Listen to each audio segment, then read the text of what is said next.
life and atonement for sin, and open the life gate that all may go in.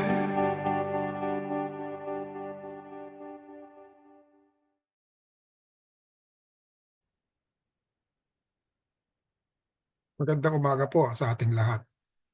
Ang ating pong pagbubulay-bulayan sa umagang ito ay matatagpuan po sa aklat ni Isaias, chapter 55, verses 1 to 5. At ito po ang sinasabi. Ito po ay tungkol dun sa habag ng Diyos.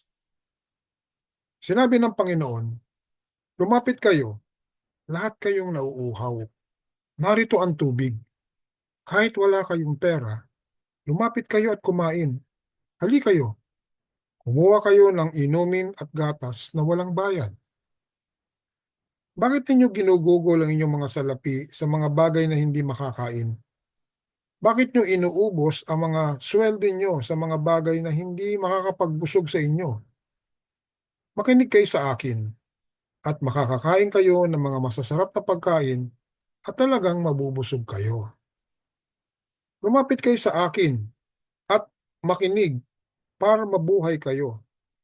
Gagawa ako ng walang hanggang kasunduan sa inyo. Ipapadama ko sa inyo ang pag-ibig ko't awa na ipinangako ko kay David. Ginawa ko siyang tagapamahala ng mga bansa, at sa pamamagitan niya'y ipinakita ko ang aking kapangyarihan sa kanila. Tatawagin ninyo ang mga bansang hindi nyo kasama, at magmamabadali silang lalapit sa inyo.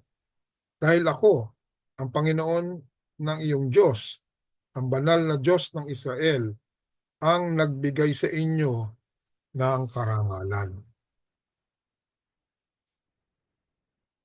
Ang Isaiah 55 po ay ang huling kabanata sa bahaging ito na nagpapakita ng panawagan ng Diyos sa kanyang bayan upang bumalik sa kanya. Pinapaalala nito ang tipan niya kay David sa talata 3 at ang pangakong kaligtasan hindi lang para sa Israel kundi sa lahat ng bansa na matatagpuan natin sa talata 5. Sa huli, ito ay nagmumungkahi sa pagdating ni Hesukristo na siyang tunay na katuparan ng kaligtasan ng Diyos para sa ating lahat. Sa Isaiah 55, 1 to 5, inaanyayahan tayo ng Diyos na lumapit sa Kanya, lalo na ang mga nauuhaw at nangangailangan. Hindi lamang pisikal na pangangailangan ang tinutukoy dito, kundi ang tunay na kasiyahan na matatagpuan lamang sa Kanya. Ipinapaalala niya sa atin na ang Kanyang biyaya ay libre, walang bayad. Hindi ito maaring bilhin ng kayamanan o pagsisikap, kundi tinatanggap sa pananampalataya.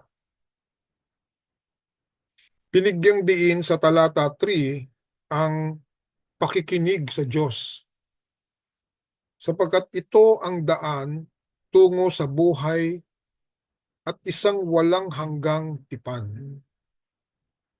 Sa talata 4 and 5, ipinapakita ang katuparan ng kanyang pangako kay David na sa huli ay natupad kay Hesukristo na magdadala ng kaligtasan hindi lamang sa Israel kundi sa lahat ng bansa.